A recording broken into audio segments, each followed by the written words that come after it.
সাগরদ্বীপে ফের উত্তপ্ত রাজনৈতিক পরিস্থিতি। বিরোধী দলনেতা শুভেন্দু অধিকারী সম্প্রতি অভিযোগ করেছিলেন যে কচুবেড়িয়া ভেসেল পরিষেবার টাকা কালেকশন থেকে নিয়মিতভাবে তৃণমূল কংগ্রেসকে অর্থ তুলে দেওয়া হচ্ছে। তার অভিযোগ, ধর্মক দিয়ে সিসিটিভি ক্যামেরা বন্ধ করে দেওয়া হয়েছে এবং যত টাকা উঠছে তার 1/3 তৃণমূলের অফিসে দিতে হচ্ছে। আপনার সাগরের এমএলএ তিনি ডাব্লিউবিটিসিতে কচুবেড়িয়াতে যে টাকা কালেকশন হয়,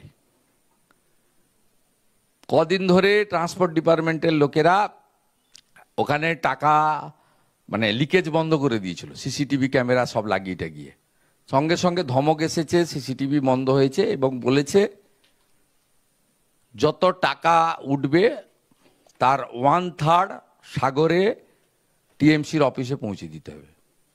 3 দিন 18,000 টাকা করে ডেলি কালেকশন ছিল, ধমকের পরে 12,000 হয়ে গেছে, 6,000 টাকা করে ডেলি চলে যাচ্ছে।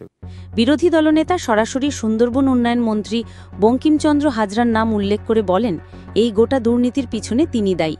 তার মন্তব্য ঘিরেই রাজনৈতিক অঙ্গনে শোরগোল শুরু হয়। মন্ত্রী বঙ্কিমচন্দ্র হাজরা অভিযোগ সম্পূর্ণ অস্বীকার করে বলেন, মাননীয় বিরোধী দলনেতা শুভেন্দু অধিকারী যে অভিযোগটা আমার বিরুদ্ধে করছে সর্বৈব মিথ্যে এবং ভিত্তিহীন। তিনি দাবি করেন, বিরোধী নেতার এ ধরনের মন্তব্য কেবল কুৎসা রটনার উদ্দেশ্যে করা হচ্ছে। এবং পার্টি অফিসে যে টাকা দেওয়া কথা বলা হয়ে উনি বলেছেন, এটা সর্বৈব মিথ্যা এবং ভিত্তিহীন।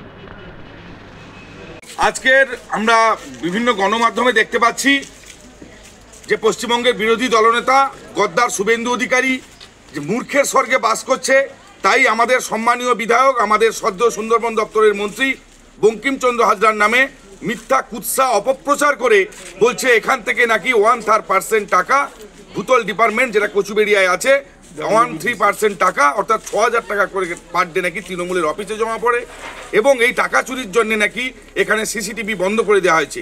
এটা চরম বিভ্রান্তিকর মিথ্যা একটা অপপ্রচার। এর জন্য সকল সাগরদ্বীপবাসী তথা এই ভূতল ডিপার্টমেন্টে যারা কাজ করে তথা এই এলাকার নাগরিক শুভেন্দু অধিকারীকে ধিক্কার জানায়।